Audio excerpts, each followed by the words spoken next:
A glimpse of the early beginnings of the Bayombong United Methodist Church.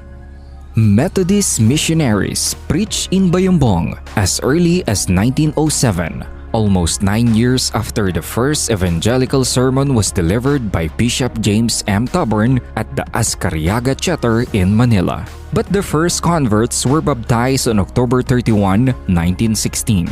The Gospel Jubilee, which marked the baptism of the first converts, was held on May 30, 1965, coincidentally marking also the ministerial witness of the Reverend Mariano L. Hines, who had been our longest-serving pastor.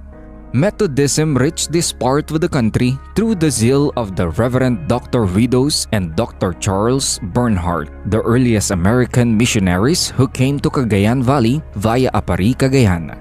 Later on, Dr. Brent O. Peterson, District Superintendent of Pangasinan, came with Pastor Mauricio Loria and other missionaries to sustain mission work in what is now the modern provinces of Pangasinan, Zambales, Nueva Vizcaya, and Quirino. The guidance of the Holy Spirit enabled them to win the friendship, admiration, and acceptance of the old Servando Gelasio, a barrio leader who opened his heart and house for the preaching of the gospel. Although it was hard for them to invite the barrio people due to their indifference to the Protestants who were usually branded as heretics, there were those who regularly attended the preaching and Bible studies conducted by Pastor Loria. The continuous visitation of Dr. Brent O. Peterson intensified the preaching of the Lord's Gospel in La Torre and Bayombong proper. Through their fiery spirit, God led them to spread the gospel as far as Solano, Bintawan, Morong, and Bambang. The converts of La Torre under the leadership of Mrs. Francisca Silanchon regularly visited Morong. They led to the feet of the Lord Apu Cosme A. Afalia, who later donated a portion of his land to the Morong and Pagabag Methodist churches. His daughter Emilia graduated from Harris Memorial Training School in 1925 and was among the earliest deaconesses to serve in the area. Mrs. Lanchon's house was the regular place of worship in Bayombong. Therein gathered the early converts for Bible classes, who likewise became the nucleus of Methodist believers in the entire province of Nueva Vizcaya. Evangelism and education were the twin emphases of the church. The impact of the preaching of Dr. Peterson, Pastor M. Loria, Pastor Felipe Marquez, and other lay preachers brought about new converts among the elite in the poblacion of Bayombong, such as Roy D. Bennett, a Thomasite American educator, and his wife, who were baptized as members of the Bayombong Methodist Church in 1924. Soon, the Sunday worship services were transferred to a humble bamboo chapel which was constructed on a lot donated by Mr. and Mrs. Fernando C. Gawan. The Sunday school classes were organized and many came to attend. A ministry to students was opened using the building where Mrs. Carmelita B. Tumlao's house is now located as a meeting place for Bible studies. Historically important also was the construction of the Gray Stone Chapel, conceived by Miss Wilhelmina Herbs, the First Lady missionary assigned in Nueva Vizcaya. With its indefatigable motto, "Live to learn, learn to live," the chapel served as a student training center on Tuesdays and Thursdays after classes. A dormitory for girls and lady teachers was also started, the Wilhelmina Herbs Girls Dormitory, which served as a home away from home and is now the present site of the United Methodist Christian School. The linguistic and musical talents of Reverend Laureano Marie and Reverend Gregorio Vergara added another historical milestone in the production of a Gadang hymnal which was circulated among the converts through the concerted efforts of Mr. and Mrs. Luis Dangilan, Madam Domingo Cristobal, Vidal Cabawatan, Agustia Di Madela, Fidela Abesamis, Aleja C. Rojas, Emilia Toquero Afalia Gawan, and Messrs. Ambrosio Abesamis, Manuel Fernandez, Vicente Chiam Gawan Sr. The compassionate zeal of these leaders brought more soul to Jesus in La Torre, Bayombong, Murong, Bintawan, Bonfal, Bambang, and Macju. The crowded worship services and growing membership necessitated bigger church facilities. In anticipation of this, the old church lot donated by Mr. and Mrs. Fernando Sigawan was sold, and with the proceeds, together with a sizable amount donated by the members, a bigger lot with a two-story building was purchased from Assemblyman Wenceslao Valera through the intercession of Roy D. Bennett. This is the present site of the church, which faces the old provincial capitol building, now a museum. The ground floor of this two-story building was used as a place of worship, while the upper floors served as the parsonage for some years. A final plan to construct a permanent church building was approved during the quarterly conference of the church board held on October 5, 1935 and presided by Reverend Mariano L. Hines, newly appointed district superintendent. Another enduring mark in our church history took place when the kindergarten work was started by Miss Anita Quisha, who was the deaconess of the church.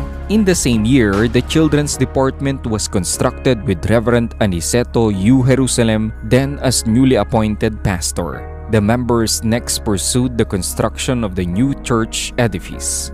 The leadership of Attorney Eliodoro Benitez, chairman of the Board of Trustees, and the cooperation of the laity, Dr. and Mrs. Baltazar Carginalla, husband-wife teams of Ernesto Quisha, Salvador Rojas, Eugenio Tolentino, Siriaco Fabian, Juan Jimenez, Nathaniel Alvarez, Leodegario Magtira, Ambrosio Abesamis, Pablo Lanchon, Vicente Texon, Engineer and Mrs. A. Talo, Attorney Guillermo E. Bungolan, Dr. Roman Rimorin, Reverend and Mrs. Hines, Reverend and Mrs. Jerusalem, Mrs. Asterio Saki, Mr. S. Caljo, and the Marsans saw themselves hauling stones, gravel, and sand with their bull carts. Mr. Benito Tumaliwan was master carpenter, and Apo Fernando Sigawan and their children Vicenta Sr. and others donated first-class timber posts for the building. The first foundation stone for the building was laid in a fitting ceremony on July 3, 1937 in the presence of Dr. and Mrs. Ernest Stock and Dr. and Mrs. Brent O. Peterson. More aid came after the visit of Bishop Edwin F. Lee. An unforgettable gift of Dr. and Mrs. Charles Bernhardt of 1,200 pesos surprised the members that they too vowed to give more. Mr. Domingo Baluyan, a retired public school teacher, recounted, "The construction was completed in 1939, which the first Northern Philippines Annual Conference used in the valley. It is regretted, however, that the beautiful church building did not last long, for it was destroyed during the Second World War. For church reconstruction, the church applied for assistance from the Mission Board through Dr. Ernest E. Talk, for which the amount of 20,000 pesos for church building and 5,000 pesos for parsonage was granted. Since then, the church building had undergone renovations. In addition to building improvement, several innovations in church worship and practices had been implemented, the most notable of which Reverend Mariano Hines, our pastor emeritus, introduced. The cross was adopted in 1939, Harvest Festival in 1947, services at the cemetery every November 1st, pre-Christmas morning services, the use of the candles in 1957, and the display of the Philippine and Christian flags in the church sanctuary, a donation by Attorney and Mrs. Guillermo E. Bungolan. Methodism in Bayombong responded to critical issues affecting church and society. It opposed the bill on compulsory religious instruction in the public schools, which was endorsed to the National Assembly on April 24, 1938. Other resolutions favorable to the improvement of social services and regeneration of morals have also been made. The membership of the church in 1938, which included the barangays or villages of Bonfal and Busilak, was 387 with an annual budget of 316 pesos. When church members from Bonfal and Busilak formed their respective churches in 1974, the membership of the United Methodist Church of Bayombong was 517 members with an annual budget of 22,000 pesos. After the Second World War, a flurry of physical developments occurred with the following highlights. The renovation and expansion of the educational building under the able leadership of Engineer Nicanor Martinez, assisted by the overall chairman on projects, Teofilo G. Guillermo. The painting of the whole church building with the 50% counterpart of Attorney Jose D. Calderon and Vice Governor Betty Calderon. The permanent renovation of the chancel and the sanctuary under the chairmanship of Pedro F. Fabian and the assistance of Teofilo G. Guillermo, chairman of the Board of Trustees.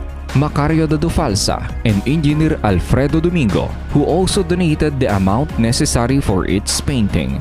The total improvements costing 18,000 pesos was raised by the members of the church themselves with Reverend Benjamin A. Justo, a resident minister, and the then district superintendent, Reverend Francisco C. Galam. These were all done to provide a better place for worship and prepare for the hosting of the Northeast Philippines Annual Conference on May 26 to 30, 1971. From the 1980s to the new millennium, as part of renovation and construction activities ensued, the most notable of which were erection of the Calata Hall costing 150,000 pesos donated by Froilan Papailan Calata and Mrs. Dolores Mamalu Calata in 1984.